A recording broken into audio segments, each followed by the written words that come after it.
Hello and welcome. In today's video, I'll show you how to add a Foodpanda voucher step by step.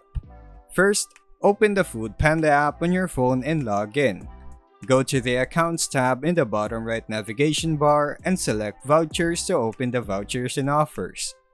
Here you'll see a section where you can enter your voucher code.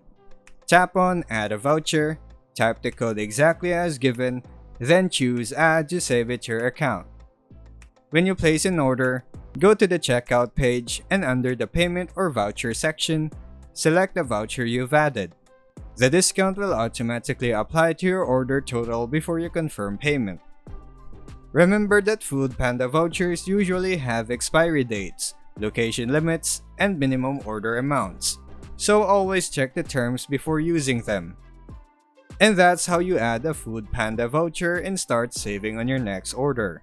Thanks for watching and I'll see you on the next video.